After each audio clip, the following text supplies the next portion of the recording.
अच्छा। और SSC steno की जो ये प्रोफाइल है, इसमें एक प्रोफाइल आती है सर ग्रेड सी की। Grade C. और इस ग्रेड सी की अगर मैं बात करूं तो ये ग्रुप बी की जॉब होती है और इसी जॉब के अंदर 90 से प्लस आपकी 90K के अराउंड सैलरी होती है। ये पहली ही प्रोफाइल है जिसके बारे में अच्छा, बता रही हूं। ये जो ग्रेड पे है 2400 और ये जो 4600 ये अलग है। हाँ, ये इसके आधार पर मिलती है। हाँ, इसके आधार पर। तो जिसका 4600 ग्रेड पे है उसकी यहाँ तक होगी। जी, ऐसा है सर। इसमें एक ऐसी भी प्रोफाइल होती है, मतलब जैसे आपने क्वालिफाई किया, जो आप कट ऑफ क्वालिफाई करोगे, जो आपकी रैंक होगी, जब आप उसे क्वालिफाई करते हो तो एक डिपार्टमेंट होता है आपका MEA, ministry of external affair का, जिसमें क्या है कि कैंडिडेट्स को इंडिया के बाहर भी जाने का मौका मिलता है। उनके सर भी तो सीजीएल के थ्रू MEA में थे डिपार्टमेंट में।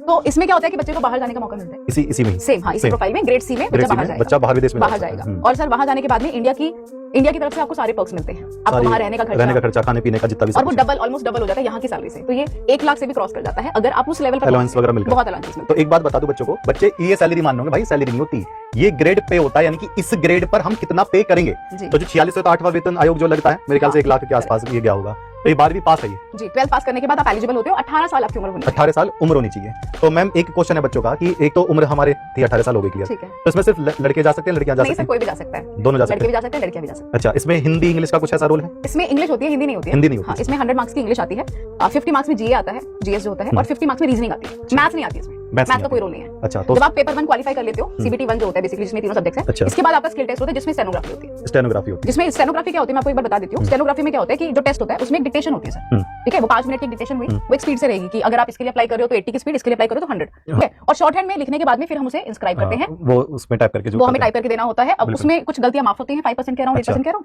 फिर वो गलतियां माफ होने के बाद में फिर जो कट ऑफ आती है वो CBT के आधार पर ही। अच्छा, ये कुछ ऐसा है ना शायद, मेरे ख्याल से मैं जितना समझ पा रहा हूं मैम, जैसे ये मेरे पास डायरी है और ये मेरे पास पेन है, और जैसे मैम किसी से बातें कर रही हैं तो मैम ने जल्दी बोलना शुरू करा, क्योंकि मेरे लिए तो बातें रोकी नहीं जाएंगी। तो मैम जैसे आपसे बातें कर रही हैं तो मैं जैसे आपकी बातें चली तो मैं उसको इतना पूरा तो लिख नहीं पाऊंगा पूरा, कहीं मैम कह रही कि भाई स्टेनोग्राफी में ऐसा कुछ होता है, तो क्या करते हैं कुछ वो सिखाते हैं, सिंबल्स बताते हैं कि जैसे इसको स्टेनोग्राफी को ऐसे सिंबल से लिख दो, आप ये जाओगे तो उसको मैं किसी सिंबल से लिख दूं, तो मैं सिंबल बनाकर उसको लगा देता हूं। उसी सिंबल को मैं ले जाकर रखूंगा और मैं फिर उसको ओरिजिनल उस पर टाइप कर दूंगा कि वो सारा का सारा लिख जाएगा। ज्यादातर पत्रकार लोग भी शायद मेरे ख्याल से ऐसे करते हैं, जितने पत्रकार होते हैं और जितने भी पर्सनल असिस्टेंट जैसे कि मैंने बताया PA होते हैं, वो सारे ज्यादातर ऐसे करते हैं कि इतनी जल्दी जल्दी कोई बोला तो सब पूरा तो लिख नहीं पाएंगे, तो उनको कोड बना लेते हैं, कोड लिपि इस तरीके से, उसी को स्टेनोग्राफी कहते हैं, और उसको जाकर टाइप करके फिर पूरा का पूरा फर्रा दे देते हैं। तो ये है स्टेनोग्राफी। तो जिन बच्चों को लगता है कि भाई स्टेनोग्राफी में भाई सैलरी नहीं है, तो सैलरी देख लो कितनी तगड़ी तगड़ी सैलरी है। क्या और भी है मैम इनके अलावा कुछ बेहतरीन सा? जी सर बिल्कुल।